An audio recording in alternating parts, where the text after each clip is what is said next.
পুজো একটা নতুন রকমের ভিডিও আপনাদের সঙ্গে পরিবেশন করছি। যা হয় অনেক রকম অনেক কিছু বেদনাদায়ক জিনিস মনের মধ্যে বাসা বাঁধছে, সেই উপেক্ষা করেও আমাদের চলতে হবে। এই আজকে পঞ্চমী হয়ে গেল, আমাদের বলতে গেলে মহালয়ার দিন থেকেই পুজো শুরু হয়ে গেছে।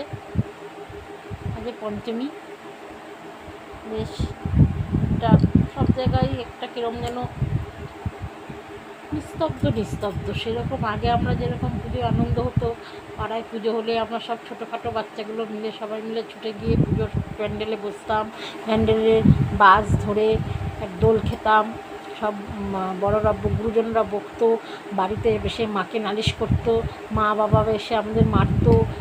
সেই জিনিসগুলো এই 2022 সাল থেকে বা এই একটা বছর আগের থেকে কীরকম যেন একটা পুজো গন্ধ, সেই জিনিসটা কিন্তু আসে না।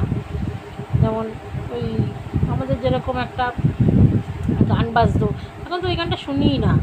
ওই এক একে এক দুই একে দুই, এই গানটা আমার খুবই প্রিয় গান। জিনিসটা আমার প্রচণ্ড ভালো লাগতো আর কি গানটা। তাহলে এখন তো সেই বাজেই না। এখন সেই সেই কী সব উল্টো পাল্টা ডিজের গান বেজেছে, সেগুলো বাজে, শুনলে খুব মানে তাও আজকে সকালবেলায় বেরিয়েছিলাম, একটু পড়াতে গেছিলাম, তখন তাও শুনছিলাম ঠাকুরতলায় যে শিশিরে শিশিরে শারদ আকাশে, তারপরে বাজলো তোমার আলোর বেনু, তারপরে মা গো তুমি সর্বজনীন, বলো বলো দুর্গা এলো, এগুলো তাও একটু শুনতে পেয়েছি। আজকের দিনটা হয়তো কালকের দিন থেকেই আবার শুরু হয়ে যাবে সেই উল্টো পাল্টা ওসব গান। মানে সত্যি মানে কীরকম যেন সমাজটা দিন দিন কেমন যেন হয়ে যাচ্ছে। কারোর মনে কোনো শান্তি নেই, কারোর মনে কোনো ভালোবাসা নেই, কারোর মনে কোনো কথা যে শেয়ার করব সেই কথা বলার প্রবৃত্তিটা নেই। মনে মনে শুধু মনের মধ্যে একটা শুধু ভাবে মানে অতিরিক্ত যন্ত্রণা, একটা বেদনাদায়ক জিনিস মনের মধ্যে আসছে যখন তখন নিজেকে নিজে সামলানো যাচ্ছে না, এবং অতিরিক্ত মানে টেম্পার হয়ে যাচ্ছি। ভালো লাগছে না কোনো কিছু। যা ভালো লাগা, একটা ভালো কিছু কথা মনে আসলেও সেই কথাটাকে খুব একটা গুরুত্ব না দিয়ে জিনিসটা অন্যদিকে নিয়ে যাচ্ছি। কেমন যেন একটা হচ্ছে, পুজোটা মনেই হচ্ছে না যে পুজো।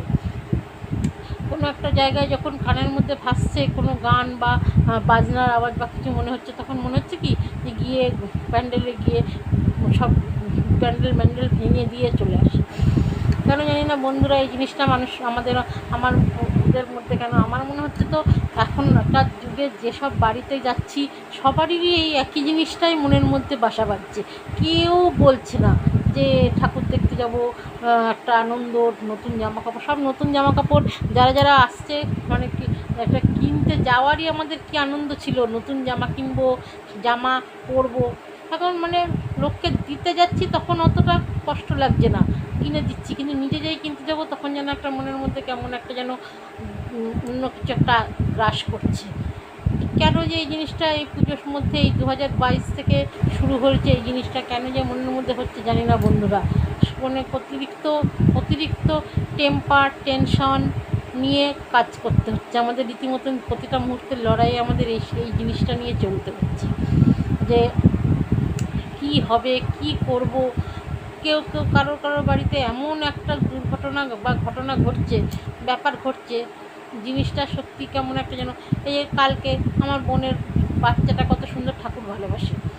এবার বোনের বাচ্চাটা যেহেতু 5 বছর হয়ে গেছে, ওদের এখন অসুখ হয়ে গেছে, জেঠ শ্বশুর মারা গেছে। এবার জেঠ শ্বশুর যেহেতু সবার শ্বশুরেরও উপরে, সে যখন মারা গেছে তার তো অসুখ। এবার ছেলেটাও একটু ঠাকুর দেখতে বেরোতে পারছে না।